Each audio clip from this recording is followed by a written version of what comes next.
Hi, welcome to today's Getting Started with Codex session. I'm Derek. And I'm Charlie. And we work with customers to help them get onboarded to Codex. It's a really exciting time in the AI coding space, and it's quickly changing how developers work. So Codex is OpenAI's coding agent that developers can use across different surfaces, and we've seen firsthand how developers are delegating routine and time-consuming tasks to Codex and spending more time on complex and novel challenges like design and architecture. And we've seen a lot of excitement from the developer community about Codex, and our goal this session today is to give you a high-level introduction to Codex. So we're going to cover a few different topics here. First, we're going to walk through just the introduction to Codex, what it is, kind of what the extent of the product is. Then we'll talk about installation and setup, how to get started with Codex. We'll then dive into Agents.md, a README format for Codex, and how to configure Codex with config.toml. We'll also talk about prompting with Codex and some of the best practices around that. We'll give you some CLI and IDE tips and tricks, talk about MCP configuration, and then dive into advanced use cases and give you some follow-up additional resources. So you can use Codex in multiple clients today. So the CLI allows for lightweight interaction in the terminal. It also offers a headless SDK mode for more advanced programmability. So Codex's IDE extension works with any VS Code based IDE and really allows developers to write code in more of a rich graphical user interface. And you can also kick off remote tasks in a cloud environment as needed. And with Codex's cloud environments, it really allows you to run multiple parallel tasks in the background, even with your laptop closed. So it's really ideal for kicking off async tasks like code review or working while on the go with your mobile phone. So for today's session, we'll focus more on the CLI and the IDE extension. So here are a few of the ways that customers are using Codex today and how it can integrate with your team's workflows. As Derek mentioned, you can kick off code reviews in Codex Cloud whenever a PR gets opened, and Codex can provide comments and find critical bugs and issues before they get merged into production. You can also use it with Slack mentions, so you can integrate Codex into Slack, mention it, and then it picks up the whole conversation thread that you've maybe been chatting with your team about, and then implements it and gives you a PR. And you can also build your own integrations with the Codex SDK. This allows you to run Codex programmatically in your own containers, and so you can get structured output out of Codex, and we'll cover this kind of in the back half of the presentation here. So OpenAI at its core is a research company, and Codex is backed by our state-of-the-art models, most recently GPT 5.1 Codex Max, which is our best model for agentic coding. So it's specifically trained in the Codex CLI harness, and our continuous focus will be to have each model generation be more efficient, be able to run faster and longer, and to generate even better production-ready code. So our models are natively trained in Linux, macOS, Windows environments, so it'll be very reliable in Bash and PowerShell and will adhere to the sandboxing rules. We also train the model to be able to accurately auto-compact long conversations, so you can have Codex work for you on longer running tasks. So for example, really large-scale refactor tasks. Yeah, Windows support and those long-running tasks are like maybe the two of the biggest feature requests we've been getting with Codex. Definitely. And we also recently published a guide that tells your team how to build an AI native engineering team. It goes through how we can use coding agents to accelerate different parts of the software development lifecycle. We broke it down into 7 phases that span planning and design all the way to documentation and maintenance. And as we go through today's session, I would just encourage you to think about how Codex can help your team in these different areas. Even though we're starting with just the basics here, all of this is applicable throughout the software development lifecycle.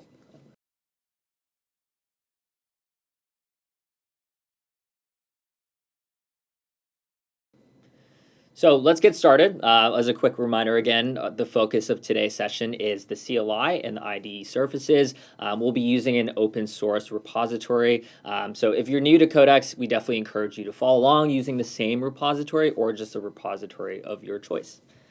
So let's dive right in. So how do we get started? Let's start with installing Codex CLI on your local machine. So you can install in a couple ways. You can install using brew or npm, which is the suggested method since it's going to be the most up to date. Our team ships very, very quickly, sometimes multiple times per week. So this way you're always going to be on top of the latest release. When you run Codex sessions as well, there's going to be a banner on the top that reminds you if there's a newer version to update to. If you want, you can look at the latest binary releases on GitHub since Codex is open source. Codex CLI is open source. And you can also look at the change log on our developers website for more specific changes for each version. So you can install the Codex CLI extension in VS Code as well. And so to do that, you can open VS Code and click on the extensions tab here and search OpenAI Codex. And so you want to make sure you're looking at the official one made by OpenAI as seen here. And when you download it, you'll see the version that you have, and you'll be able to switch between pre-release version and the release candidate. And you can also toggle on auto update or not. I definitely recommend toggling on auto update since you want to make sure you're seeing the latest updates for the IDE extension. So let's talk about actually signing in with your ChatGPT Enterprise account to use Codex. So there's two different ways, and if you use either way, you'll be signed in on both sides. So on the IDE extension, when you first open it, you'll be able to see a splash screen that says sign in. And so when you click on that, it'll bring you to a sign-in page similar to how you'll see on the Codex CLI, which I'll demonstrate now. So in the Codex CLI, all you need to do is type Codex login, which will take you to a page where you can sign in with your work email. It will probably route you through your internal SSO to be able to log in. And once you've done with that, you'll be able to start using Codex locally on your computer on the CLI and the IDE extension.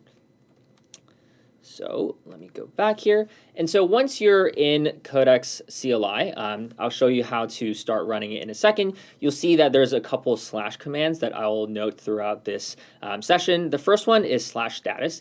This just gives you a high-level overview of the model that you're using, the directory, the sandbox mode, the approval policy, how much context window you have left. So for example, just to go back to the CLI here, I'm on this specific version. I'm using this model and currently in the Agents.md directory. And so what you can do is go to /status, and you'll see here that I'm using this specific set of configurations with my account and my session ID as well. And so let's get started by cloning the repository that we'll be using here today. So we're using the Agents.md website, which you'll see here. So Charlie will talk more about Agents.md and why it's very important. But for today, we'll be cloning this repository that's open source. So once you clone that repository through this link below, just cd into that file, install npm, and then npm run dev. So you'll be able to run it locally. And I will do the same here as well, npm run dev. It's kind of meta. We're using the Agents.md microsite while also talking about Agents.md. And Exactly. But, you know, we want to hammer in Agents.md today. Yeah. Awesome. So we've set up Agents.md, and I'm running it locally now.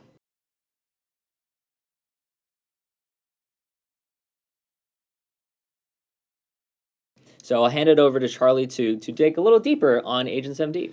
Great. All right. So we have a project set up, and we want to work on it. We can use Agents.md to help get Codex clued in to how this project is going to work. Why do we need an Agents.md? Well, when you think about it, coding agents don't really retain any context between sessions. Every time you start it up, it's coming in with a fresh context window. Agents.md ensures that the instructions that you want to give the agent to just give it the background, the TLDR on your project, are always loaded automatically. Codex will always load this file in if it's in the directory where you're starting Codex. You can use it basically as a lightweight README that allows your agent to quickly understand and get up to speed on your project and just get that context it needs to actually be able to do its work. So there are a few different ways that you can use Agents.md. You can create it with a /init command in the Codex CLI, and this will auto-generate a Agents.md file for you just in the directory where you're working. You can also create an Agents.md file in your Codex home folder, which is a global Agents.md. This is good for just kind of global configs that you always want Codex to adhere to. things like using specific tools that are, just things that you use, or different kind of ways you want the agent to act. You can also create different Agents.md files within your project and even subdirectories within your project. And these are really good for giving repo-specific context. Usually we'll put one at the git root of the project that is the starter place for Codex, because that's where we typically start up Codex. We might also include it in subdirectories for different services that just tell Codex as it goes into that directory, okay, here's what you're actually working on here. Here's the context that you need to pay attention to. All right, so what's included in an Agents.md? Common sections that we often have in here are the project overview and the structure, just giving Codex pointers on where to go for different files. Also, how to build the project and running test commands, doing helpful CLI tools that you might use for yourself, like the GitHub CLI, for example, or different MCP servers that you want to integrate. And also giving Codex a workflow, just talking about how to go about implementing a feature from front to back. Lastly, you can include pointers to other task-specific guidance in different files for the agent, so that the agent can do progressive discovery as it wants to find out more about how to do things in your project. So some of the best practices that we recommend here. The first is to keep it brief and focused. If you include too many instructions, it can confuse the coding agent, and it won't know exactly what to pay attention to, or if they're conflicting, it can spend a lot of time figuring out how to resolve the conflicts. Most of OpenAI's Agents.md files, and we looked in the monorepo to figure this out, were less than 100 lines, so they really don't need to be that long. The second recommendation is to focus on unlocking agentic loops. So anytime you can give the agent feedback or a way to get feedback from tools like linters, tests, etc., and verify its work, it really accelerates how much the agent can do. And a good kind of intuition to build here is, after you run Codex, if you're finding that you run commands to say check did the code compile, or maybe grab screenshots or something like that, see if you can add those as different commands and instructions for Codex and have it just do that itself and unlock those loops. Next, we recommend continually updating the Agents.md file as Codex encounters mistakes that maybe it makes, or kind of gotchas. So if you're watching Codex do a rollout and you see it took a really long time to derive the specific command it needed to run your test suite, for example, just add that command into your Agents.md next time and watch how Codex will pull that into its context and then run a lot faster. And then you can also point it to task-specific files, and we'll talk about this in the next section, but basically reference other .md files from the main Agents.md file. So just to look at an example of this, pointing Codex to task-specific docs, you can use Agents.md to tell Codex where else to look. Agents.md is always loaded into context, so it has to be kind of general. And what you can do is just add a section here that says task-specific documentation, and then call out different task-specific documents that are located in your repository. For example, we might have an execplans.md file for planning large tasks. We might have a frontend.md file that's specific for doing front-end tasks. We might have an architecture.md file that outlines specific architectural judgment calls that you need to make when you're doing a feature that requires large architectural changes. Codex will read this in the Agents.md, understand that it can call on these things in its context, and then if it needs to, it'll go and read the file and read it into its context, which allows it, again, to do progressive discovery on these things and kind of gear up to the different challenges you're giving it. So here's an example of providing a planning template with plans.md. You can use Agents.md to point Codex to a plans.md file, and this is basically a template that tells the agent how to build out a plan for larger multi-step kind of projects that we want to take on. Codex will generate a markdown file using this exec plan as a template, and it can update this individual plan as a living document. So it'll go through and actually check things off a checklist and kind of update its progress here. And this helps Codex really run large refactors, do large kind of cross codebase sweeps, or work on multi-hour project tasks just more effectively by having a place where it can track how it executes and update as it progresses. I'll note you can also use MCP servers for this, but there's nothing like just having a markdown file for the model to read and having it checked into Git. It just makes it easy for the model to keep that context up to date. And you can see an example of using plans.md on the OpenAI cookbook, which I've linked to here as well. Agents.md is really a cheat sheet at the end of the day. And the example Charlie just mentioned with plans.md, one of our engineers was able to run a 10+ hour refactor with Codex, and it was successful in the end. So this is a great example of what you can use Codex for today. Yeah.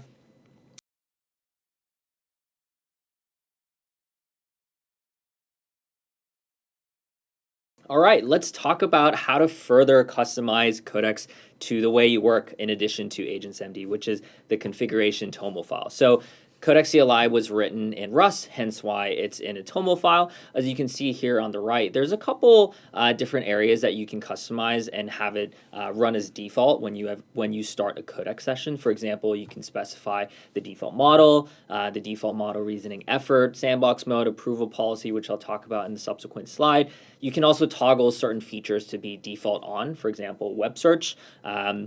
You can also specify different profiles. So for example, sometimes I just want to start a Codex session that defaults to the fastest model with the lowest reasoning effort to get the fastest responses. So I created a profile called fast. So I can just do codex-p space fast, and it'll create that specific configuration for the session.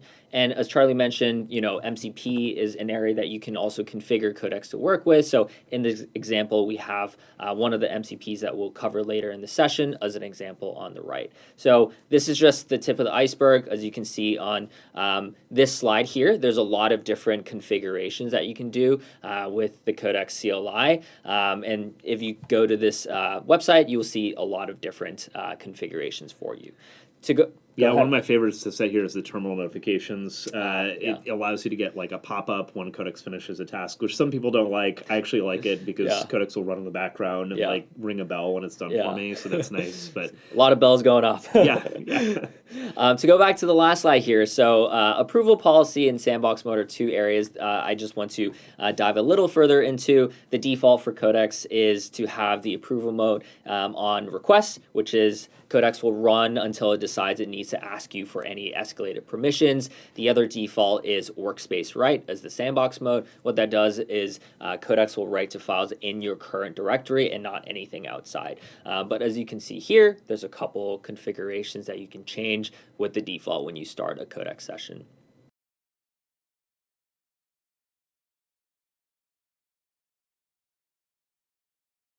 Awesome. Let's turn it back over to Charlie to talk about prompting with Codex.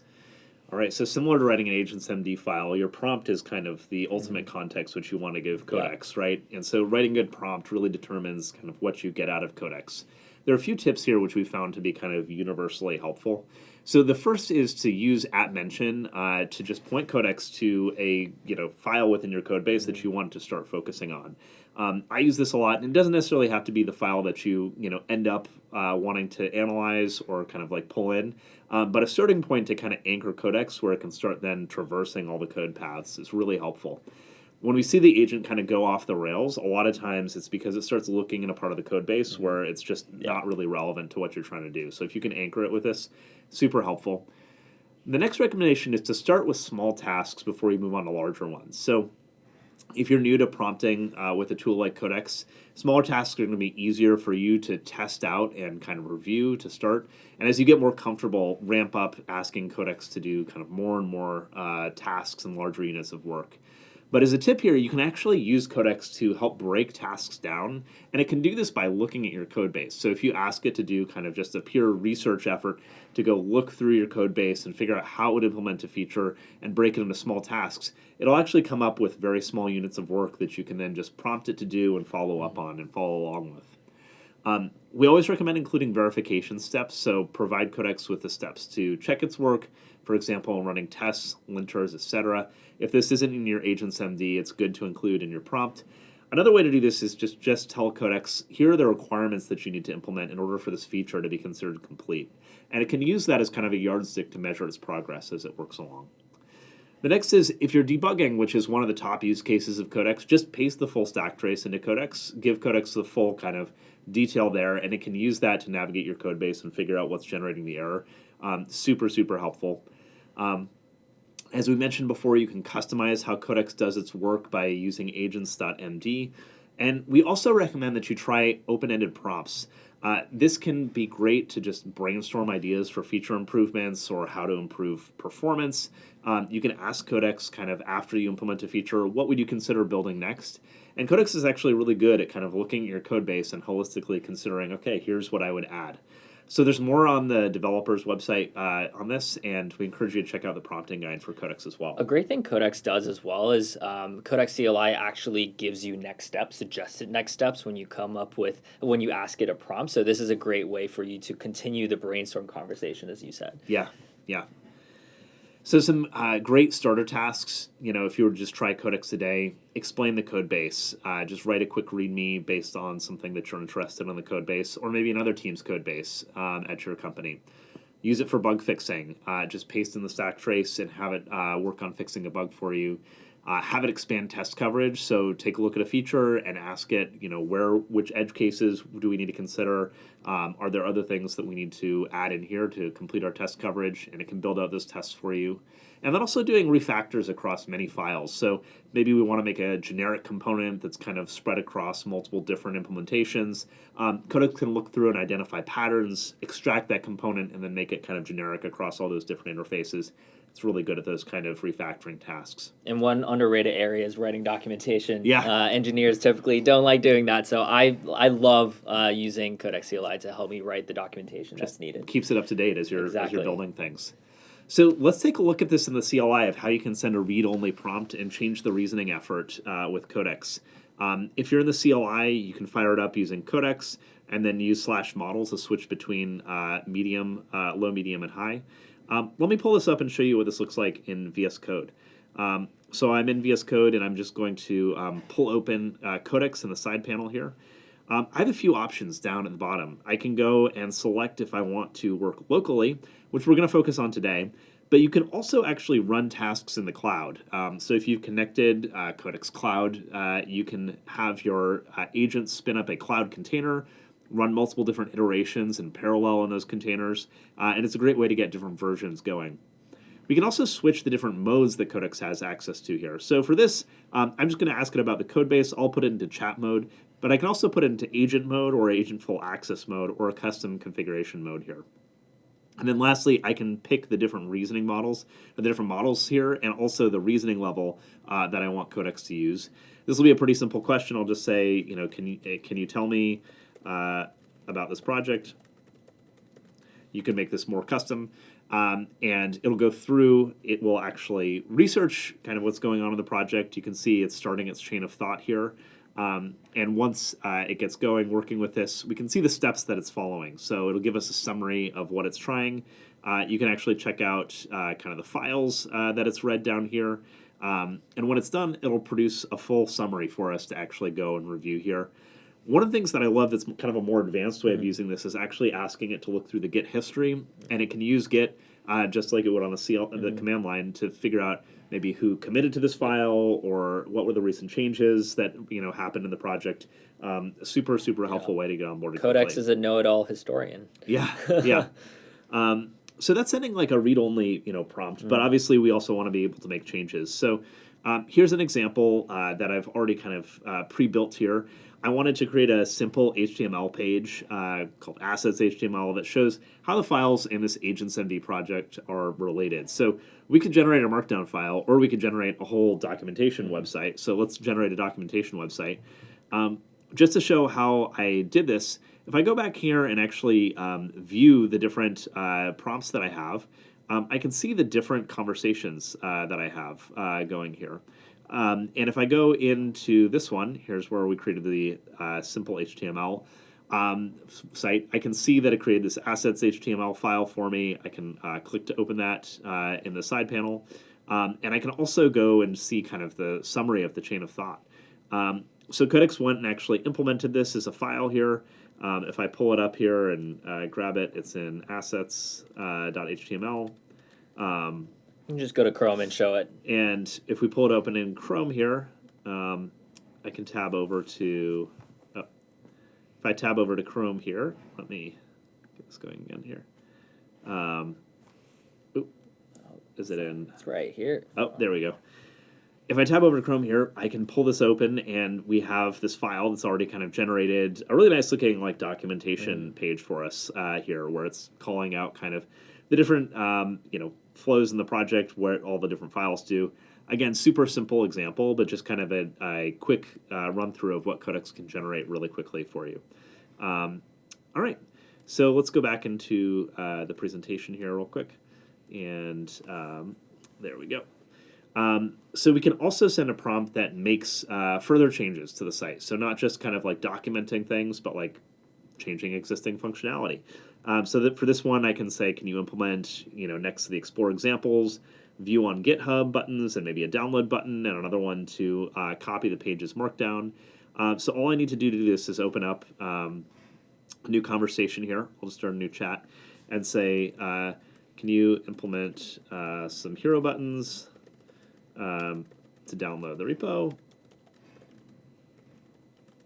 link to GitHub, and copy the markdown of the site. Let's kick that off there, and I'm actually going to pause this real quick. I'm going to switch it over into agent mode so that it can go and implement this for me, and then let me run this again here. So this will kick off Codex, and it will actually go and work on implementing these new buttons for us. It looks like it's exploring the files. It's reading kind of our hero file to figure out where we want to put that in there. One of the nice things about the IDE, it gives you these pills that kind of allow you to click and open up the file that Codex is referencing so you can follow along with it. It's come up with a planning task list here that kind of shows us how it's going to think through the different steps that it wants to work on. And then when it's done, it'll actually have added these buttons to the site for us. So it'll just go through there a little bit and kind of figure out exactly what it wants to add. Yeah. Okay, so we just wrapped up the task there, and then if we go over to check out Agents.md in the browser now, you can see it's added a few different buttons here where we can download the repo, we can view it on GitHub, we can copy the markdown, etc. And Codex has just implemented that for us based off of a simple prompt there. So pretty cool how quickly we can just implement things with that.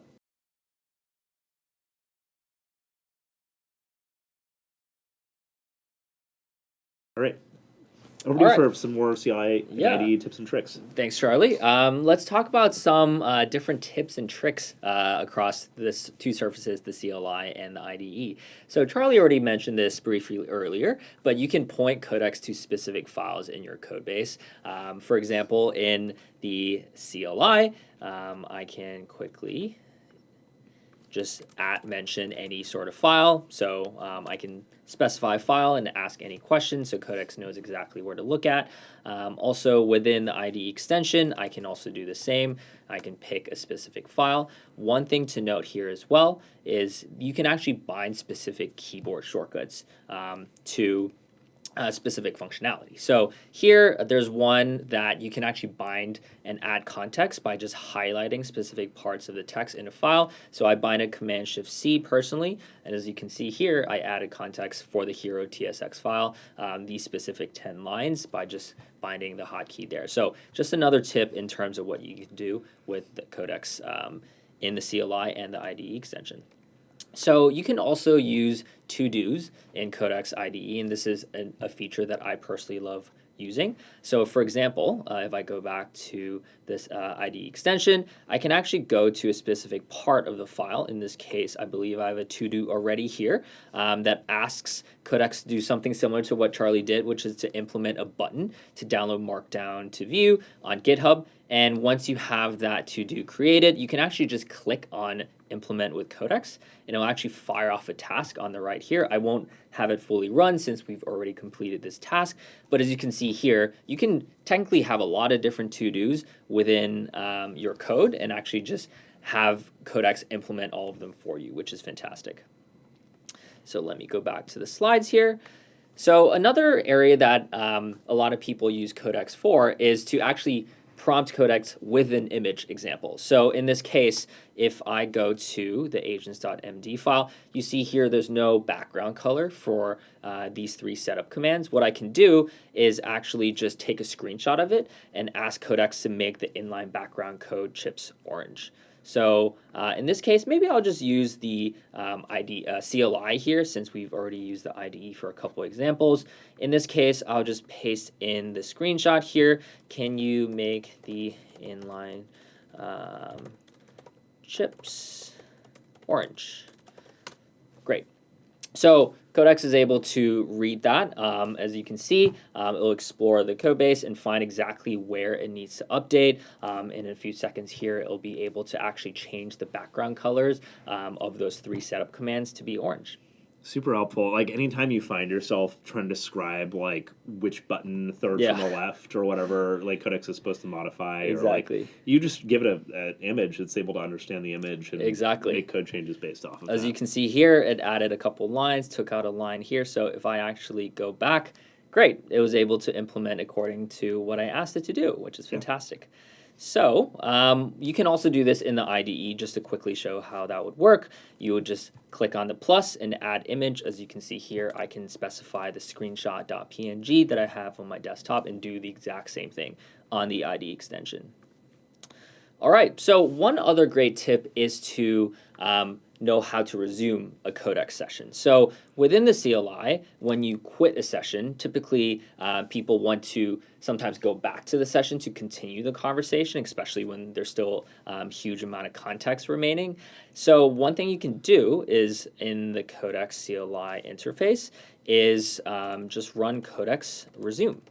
And so what this will do is come back with all the previous conversations that you had with Codex, and you can actually just go specifically back to a conversation.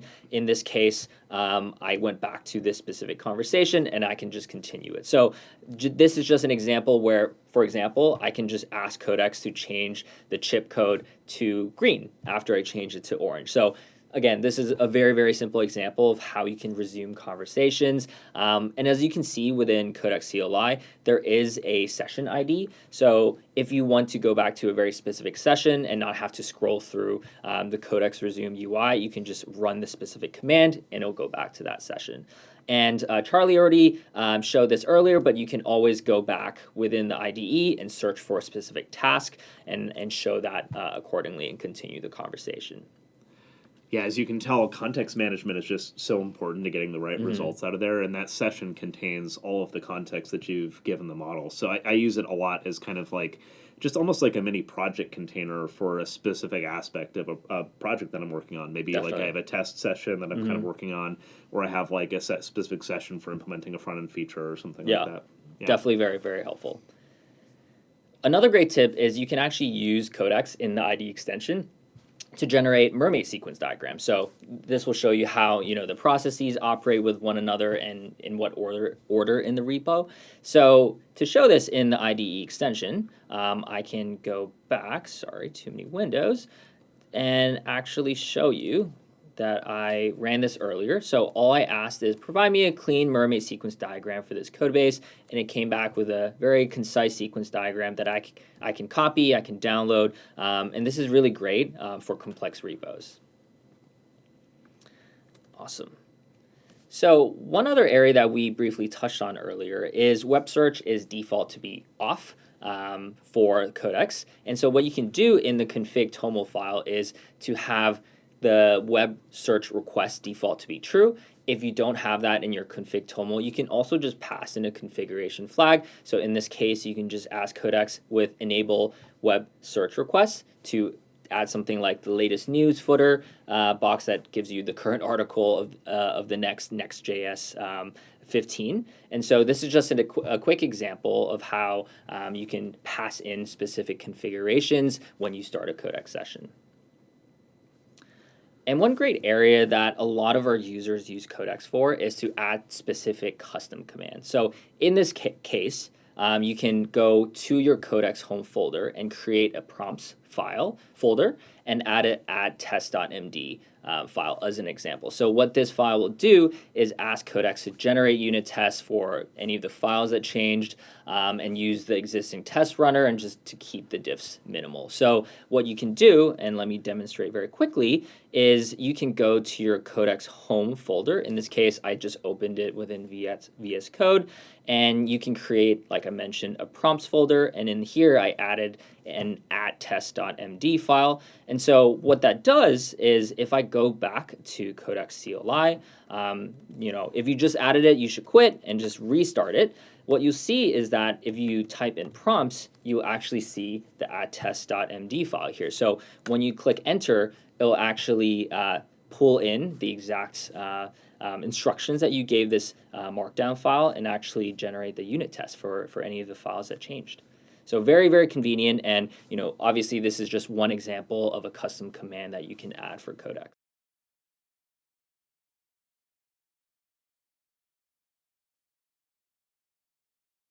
So let's move on to MCP. So MCP, as most people know here, it's really a protocol for connecting models to any sort of additional tools and context. So with Codex, we support standard I/O and also HTTP transport. And so here are just a couple examples of common MCP servers that a lot of our customers use. For example, people connect the Figma MCP server, so they can generate any sort of front-end designs based on mockups there. The Jira and linear MCPs are both very popular.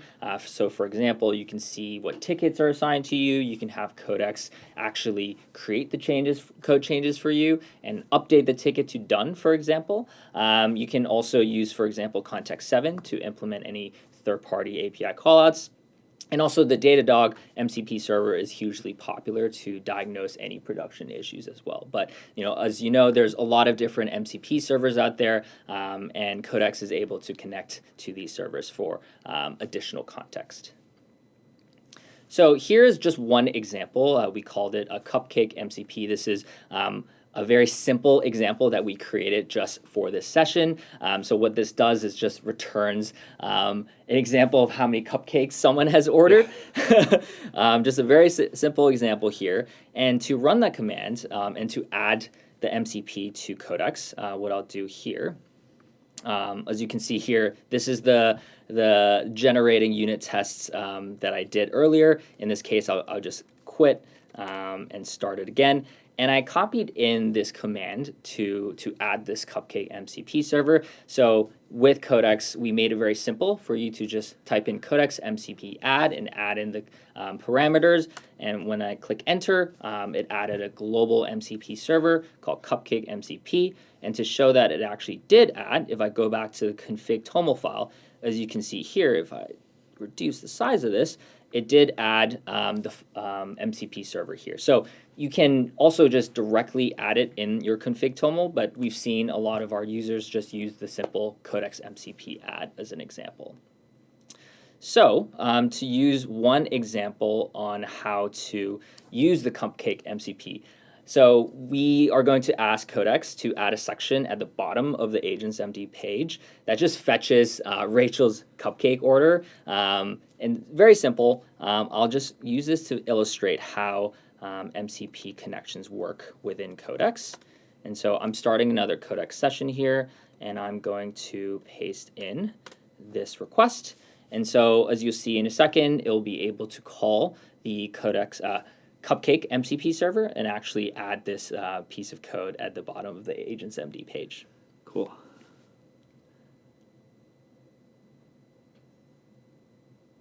I'm waiting for it to pop up. It's gonna call it. Yeah. It'll come in a few seconds here. It's analyzing the integration options for Rachel's order. It's serious business here. It's searching for cupcake, and there we go.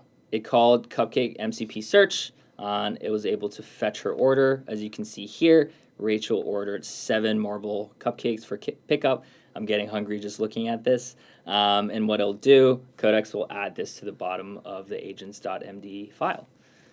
So pretty simple, but you can see how you could extend this to, for example, like production logs. Definitely. Maybe you want to pull down to diagnose a performance issue, or like grab like a Jira ticket and like pull in the context from that ticket for Codex to work on. So again, super basic example to start, but I think like indicates, how much you can actually do with MCP. Exactly.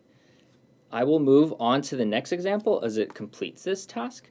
So one other MCP I just want to mention that is hugely popular is Context 7, where it can pull in the most up-to-date documentation for any framework out there. So what you can also do is use a similar Codex MCP add command to add Context 7 as an MCP server in your config. So in this case, I did already add context 7. So you can see here, I already have context 7 present in my config toml file. And so the next example, I will use this, but I do see that the cupcake example was finished. And so let me actually go back to the file here, the Agents.md file running locally on my computer, and I'll reload it. And it should be able to show me the cupcakes example at the bottom. Let me scroll to the bottom here. There we go. There you go. It looks like, Nice job. yes, indeed, Rachel has 7 marble cupcakes ready for pickup. So I know what I'll be doing after this session. All right, so let's move on to this example, which is using context 7. So this example, I'm going to ask Codex to implement an input on the Agents.md page running locally where people can actually generate their own Agents.md file using a small prompt that actually calls OpenAI's responses API. And it'll actually take the latest docs from context 7 to get the latest API spec. And so let me copy this prompt and let's go with the IDE extension for this example. And so I'm going to keep it on agent. Maybe in this case, I'll use a different model. I'll use GPT-5.1 Codex Mini. I'll use Medium, and I'll ask it to implement this input for me. So what you'll see in a second, it's able to call the context 7 MCP and actually add this change to the Agents.md page. So as you can see here, it's able to retrieve context 7's library docs. It's able to now explore different files. It's reading our Agents.md that's present in our repository, and looks like it's preparing to add the Agents.md generator. So very quickly, it's able to understand what my request is, look at the docs, and actually read through the different files within this repository. And this is super helpful, right? Because models have so much pre-training context, but it kind of has like a knowledge cutoff date. And so like as programming frameworks evolve and documentation gets updated, things like context 7 or really any MCP that you want to integrate, a lot of customers build their own internal documentation MCPs. Just helps Codex stay in sync with actual implementation that, as it updates in real time. Definitely, definitely. Awesome. See, it's continuing to work. In this case, I will go back to the slides and talk about the next tip that I have, which is actually to add more custom instructions to your global Agents.md that sits in your Codex home folder that Charlie mentioned earlier. So in this case, if you don't want to have to ask Codex to look at context 7 every time, you can actually add a specific input within the Codex home folder, which I'll show you here, which is to actually say, when implementing new features of any external libraries or APIs, always search if there's relevant documentation on context 7. As you can see, I have a couple other lines on my personal Codex home Agents.md file. But what this will do is actually allow the user to not even specify context 7, and Codex will be able to read your global Agents.md and actually call the exact same MCP server without you specifying it, which is fantastic. So I believe perfect timing. It looks like it's about to be done with all 3. It looks like it was able to change 3 files. It added almost 300 lines of code. As Charlie mentioned, you can also look at the specific diff as well. Looks like it's doing serious business here, looking through some of the files. All right, let's go back to this this last tip that I have before this prompt finishes, which is actually to use Codex to review your code for you. So there's a couple ways to do that within the CLI and the IDE. Within the CLI, there's 4 options. You can have Codex review against a specific base branch. You can have Codex review all your uncommitted code locally. You can also have Codex review specific commit. And you can also provide custom review instructions on top. As Charlie mentioned earlier when we were talking about Agents.md, you can actually have a specific separate MD file that's not directly in Agents.md. So for example, what I've seen a lot of users do is create a code review guidelines.md that's referred to within the Agents.md file to not overflow the Agents.md file with too many lines. So this is one great way to steer Codex to understand how to actually review your specific team's code. And within the IDE, there's also the ability to review code, as I'll show here in a second. There's slash commands here, so when you click on code review, you can also review it against a specific base branch or review your uncommitted changes. But before we do that, let's take a look at what Codex was able to do with adding this input. So let's go back to this file and see if it was able to add this responses API section. So great. Looks like it's able to add a section that will actually use OpenAI's responses API to generate an agents.md file with your prompt. So just a great way to do that.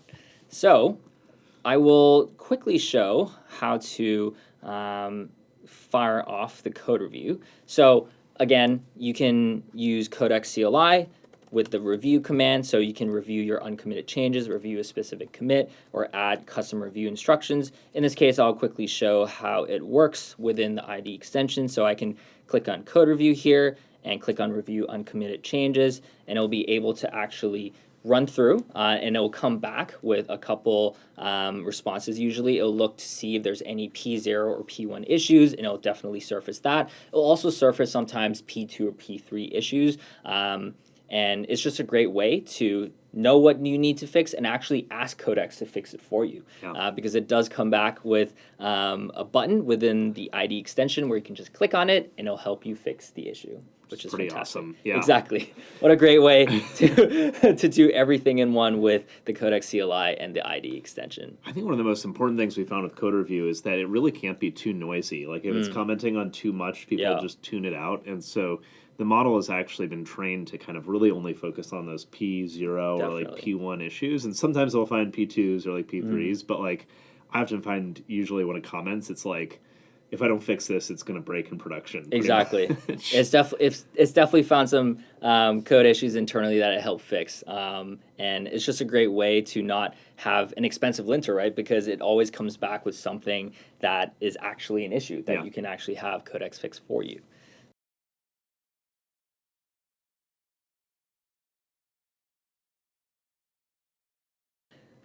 Now let's hand it back over to Charlie to talk about some of the juicy advanced use cases. Yeah, so one of the things that I get really excited about with Codex CLI is that you can use it obviously interactively, but you can also use it programmatically. So you can build it into different pipelines or build different use cases with it that kind of run on your own containers and just do really whatever you want to build.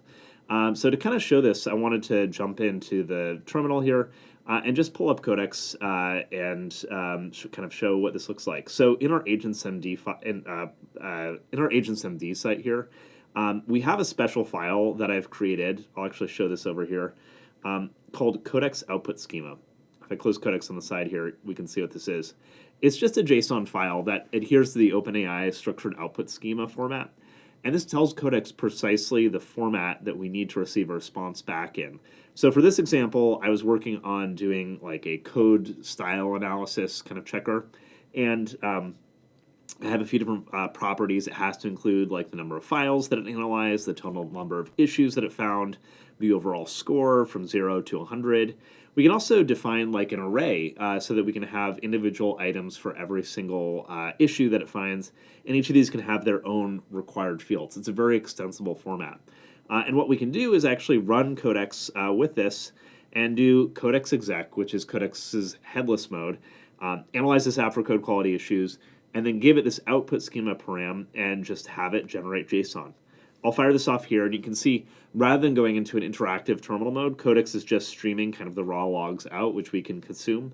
But to kind of give you an example of what this looks like, we can see it already ran through this here, and when it's done, it prints out this valid JSON that we parsed with JQ. It gives you all of the total files, the total issues, the file citations, the line numbers, the severity of the issue, the description, all in a structured format. And we could do a ton of stuff with this. For example, if we want to make an API request for every single issue that it finds, or we want to save each one to a database, we can build this into an app. We can run it in our CI/CD pipeline. It's a very simple but powerful kind of primitive to be able to do a lot of programmatic work with Codex. So what can we use to actually build with this? You can do things like security triage. You can make a test coverage bot. You can do a refactor and cleanup automation. You can do a release hygiene automation that creates change logs and readmes every time you mint a new release. All these things are kind of things you can just build into the software development lifecycle here. And on top of that, we can actually get a bit more advanced. Instead of just doing a single-step workflow, we can build advanced multi-step workflows with the OpenAI Agents SDK and Codex. So OpenAI's Agents SDK helps us build agent handoffs and scope agent context and tooling to individual agents. And Codex can actually work as an MCP server within Agents SDK that basically makes it a tool that can be called by the agent. This is extremely powerful because we can use the Agents SDK to, say, create a front-end agent that's just focused on building front-end, or a PM agent that's just focused on doing project management, or a back-end engineer that just focuses on the back-end. Give them each their own MCP tools, their own context, and tell them to hand off to one another. And because we're using the Agents SDK, we automatically get traces, which you can see on the side here, that shows how Codex is called, or the different agents are handing off to each other before they call Codex, and the context that they gave Codex before they asked it to write some code. We have a whole example in the OpenAI cookbook, but we think this is a really neat way to build out some of these longer controlled rollouts that we want to do for big refactors or big feature work. The next one I'll call out is on-prem code review. So similar to what we saw with the example with parsing JSON, you can build your own code review, the same as what is built into GitHub with Codex Cloud, just running in your own containers. This can be super useful if you're on-prem or if you have another SCM that's not GitHub. You can just build this there. Uses Codex's unique code review capabilities. You can use the exact same prompt that we include in the CLI and Codex Cloud. And you can use structured outputs to flag the different issues that it finds and just run in your own pipeline. Similar to that, you can go beyond doing code review and actually auto-fix CI. So if tests fail when you push up something to your pull request, you can have Codex trigger based off of that, check out your branch, make a pull request back on top of that with a fix to make tests pass, and then just merge your PR from there and save a bunch of time that way. And then when we actually use on the Codex open source repo is triggering Codex whenever an issue gets created to auto-label the issue. This is pretty basic, but super, super helpful. Basically, we can use Codex to categorize the issues based off of a series of predefined labels. And this doesn't need to match any kind of like specific, text matching or anything like that. Codex can kind of understand the intent of the issue and use that to apply a label, which our team then uses to figure out how we're going to tackle the issue itself.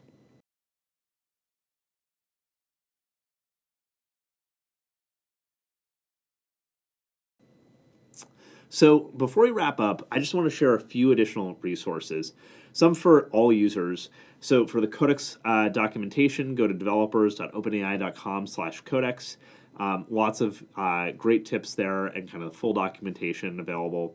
We also have a series of Codex cookbooks, which are guides that we've put together based off of our own kind of experience onboarding customers and experience from our engineers internally at OpenAI. And then also the Codex changelog, which captures all of the different features that are being added to Codex. As we mentioned, we're shipping pretty rapidly, so that updates pretty frequently. If you're an admin, we have an enterprise admin guide for you, as well as a security guide, and then a rate card that captures the credits that are used by Codex so you can understand usage. And with that, that's it. Thanks for watching our presentation, and we hope you are able to use Codex and spin up on it well. Thank you so much.